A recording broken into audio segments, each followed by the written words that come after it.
যে সরকার একটা bus stand clear করতে পারে না, একটা চাঁদাবাজকে ধরে শাস্তি দিতে পারে না, সেই সরকারের এত বড় নির্বাচনে এত বড় সন্ত্রাসী এত কিছুকে কিভাবে ট্যাকেল করবে আমরা এতে শঙ্কিত এবং আমরা কিছুটা উদ্বিগ্ন আছি।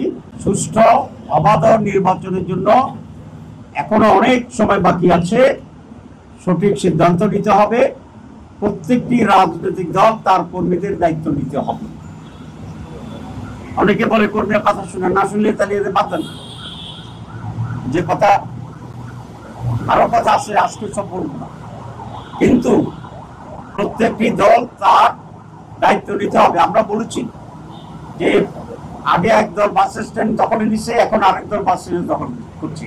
একটা গ্রুপ আগে চাঁদাবাজি করতো, এখন আরেকটা গ্রুপ চাঁদাবাজি করছে।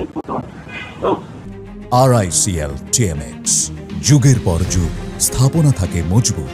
এই অন্তর্বর্তী সরকার এই দখলদারদের ব্যাপারে কোনো ভূমিকা নিয়েছে আমরা এটা দেখি। এটা শুধু একটি দলের দায়িত্ব নয়, সরকারের প্রধান দায়িত্ব।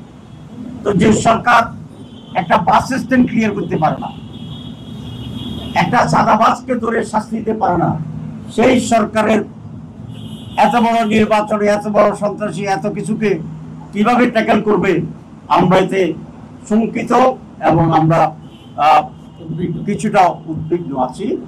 আমরা সব কথা বলেছি এই জন্য যে এখন যে সময় আছে, সরকার যদি সঠিক সিদ্ধান্ত নিয়ে সঠিক উদ্যোগ গ্রহণ করে তাহলে এই পরিস্থিতির উন্নতি ঘটানো সম্ভব।